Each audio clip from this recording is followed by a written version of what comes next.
नमस्कार दोस्तों, स्वागत है आप सभी का शक्ति नॉलेज पॉइंट के यूट्यूब चैनल में। तो आज की इस वीडियो में आप जानने वाले हैं कि टेंस की इम्पोर्टेंस क्या है, हमको टेंस सीखना क्यों ज़रूरी है।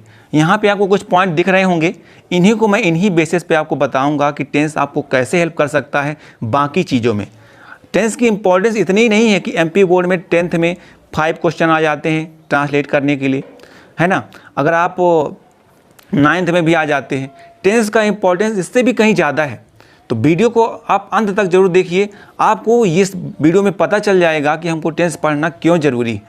ठीक है, तो आप कहीं जाइएगा नहीं, बने रहिए इस वीडियो में। चलिए स्टार्ट करते हैं हम आज का वीडियो में आगे बढ़ने से पहले चैनल को सब्सक्राइब कर लीजिए और साथ ही साथ इस बेल आइकन को भी दबाइए, उसमें ऑल को सेलेक्ट करिए ताकि आपकी कोई भी वीडियो मिस ना हो। तो दोस्तों, आज जो मैं पॉइंट बताने वाला हूं, ये मैं अपने पर्सनल एक्सपीरियंस के आधार पे बताने वाला हूं। जो मैंने एक्सपीरियंस किया, जो मुझे लगा कि मेरे को टेंस आता था तो मेरे को क्या क्या फ़ायदे हुए, है ना, और मेरे जो दोस्तों को जिनको नहीं आता था तो उनको कहाँ का नुकसान हुआ उसका, तो वो मैं आज आपको इस वीडियो में बताने वाला हूँ। ठीक है, देखिए, हम ऐसे इन्वायरमेंट में रह रहे हैं जहाँ कि हमारे आसपास, है ना, हमारे भाई बहन कुछ भी है वो ज़्यादातर हिंदी मीडियम से होते हैं या तो हिंदी बोल रहे होते हैं। ठीक है, तो हम कितना भी इंग्लिश मीडियम स्कूल में पढ़ रहे हैं, है ना, जब तक कोई चीज़ हमको अपनी मदर लैंग्वेज में समझ में नहीं आएगी, क्योंकि हम लोग तो हिंदी से सीखा, ये बचपन से हमने हिंदी बोलना ही सीखा है। तो जब तक हमको हिंदी में कोई चीज़ समझ में नहीं आती है तब तक हम वो चीज़ लर्न नहीं कर पाते हैं, याद नहीं कर पाते हैं। हमेशा हमको प्रॉब्लम होती रहती है। कोई चीज़ हम सीखने जाते हैं तो वहाँ हमको दिक्कत होती है। तो क्या होता है कि अगर हम उसको अपनी लैंग्वेज में सीख लें, अगर हम अपनी लैंग्वेज में उसको समझ लें कोई चीज़, तो हम उसको अपनी लैंग्वेज में बोल भी सकते हैं। अगर एक बार हमने कोई चीज़ पढ़ ली है तो करना क्या है, टेंस उसमें आपको कैसे हेल्प करेगा ये मैं बताने वाला हूँ। कुछ पॉइंट मैंने बोर्ड में नोट डाउन किए हैं, ये मेरे खुद के पॉइंट हैं जो मैंने महसूस किया और आपको भी लगेगा कि ऐसा वाकई ये पॉइंट इंपॉर्टेंट होने वाले हैं। तो चलिए एक एक पॉइंट को हम देखते हैं, क्या क्या चीज़ों में आपको फ़ायदा मिलने वाला है। तो पहला पॉइंट देखिए, आपको यहाँ पे बोर्ड में क्या लिखा है कि help to write answers in your words. अगर आपको टेंस को ट्रांसलेट करते आता है तो अगर आपको एक बार उसका हिंदी मतलब समझ में आ गया तो पहली बात तो वो आपको ईजिली याद हो जाएगा।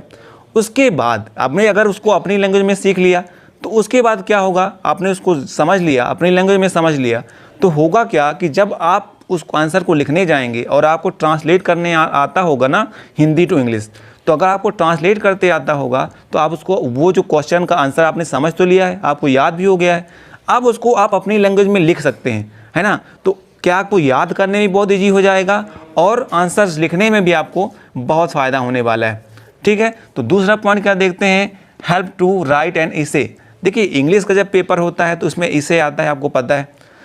तो इसे में क्या चीज़ है, जैसे क्रिकेट मैच का इसे आ गया तो हमको क्या क्रिकेट मैच के बारे में नहीं पता, इतना सारा क्रिकेट के बारे में पता कि आप तो पता चलो उसमें एक बुक लिख डालो, लेकिन प्रॉब्लम क्या होती है, फिर भी हम उसको रटते रहते हैं। प्रॉब्लम ये होती है कि उस चीज़ को हम लिखना नहीं आता।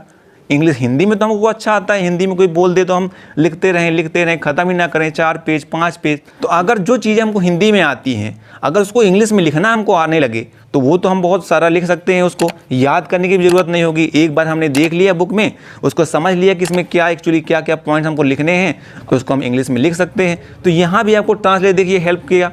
ठीक है, तो अभी आप देखते रहिएगा, ये आपको लग रहा है ना इंटरेस्टिंग पॉइंट कि वाकई आपके साथ भी ऐसा ही होता होगा। चलिए नेक्स्ट पॉइंट आपको मैं बताता हूँ, स्पोकन इंग्लिश में।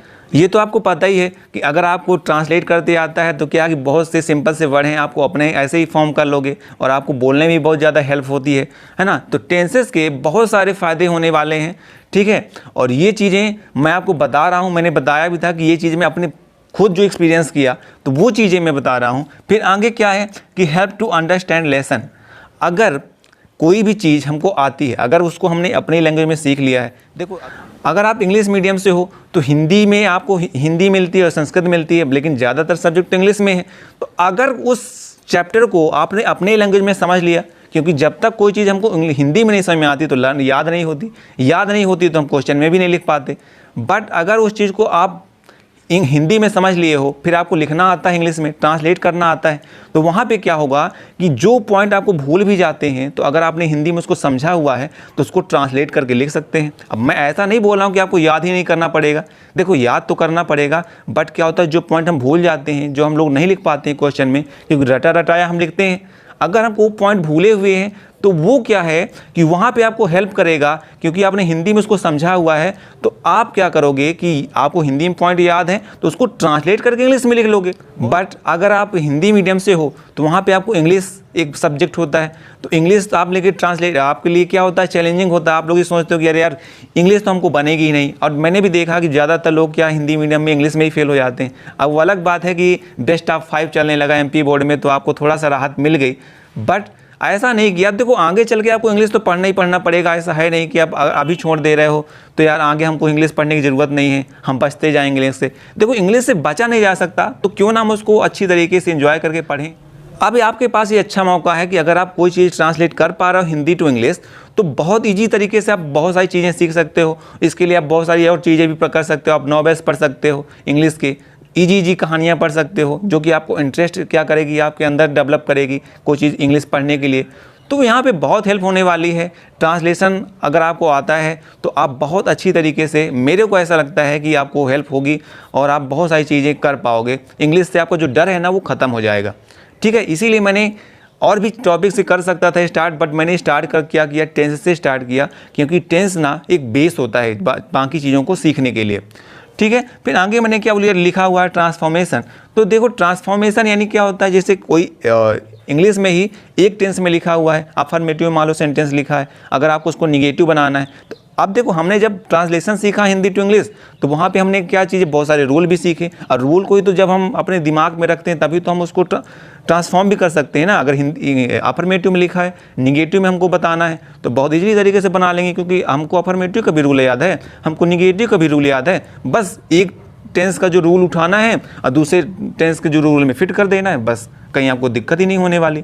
और साथ ही साथ आपके वर्ब के भी फॉर्म याद हो जाएंगे टेंस पढ़ते पढ़ते, तो वहाँ भी आपको हेल्प होने वाली। फिर वॉइस में तो होगी, नरेशन में होगी। तो मेरे कहने का मतलब ये है कि अगर आपको टेंस आ रहा होता है, हिंदी टू इंग्लिश ट्रांसलेट करना आ रहा होता है, तो आपकी बहुत सारी प्रॉब्लम तो चुटकियों में सॉल्व हो जाती है। आपको बहुत ज़्यादा एफर्ट भी नहीं देना होता है, आपको इंटरेस्ट भी होता है इंग्लिश के प्रति, जो आपका डर होता है वो दूर हो जाता है ना।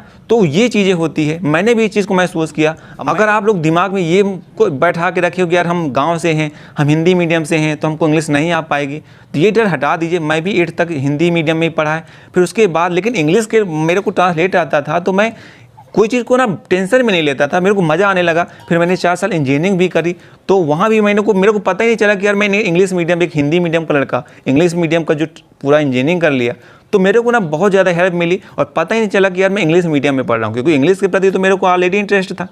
ठीक है, तो ये आपके साथ भी होगा अगर आप एक बार ध्यान से टेंस को पढ़ना स्टार्ट कर दो मन से, और ये डर हटा दो कि यार मेरे से टेंस नहीं आएगा। तो फिलहाल आई होप आपको टेंस का जो इंपॉर्टेंस है समझ में आ गया होगा। ठीक है, तो वीडियो को हम यहीं करते हैं ख़त्म। तब तक आप खुश रहिए, मस्त रहिए और दूसरों को भी हंसाते रहिए।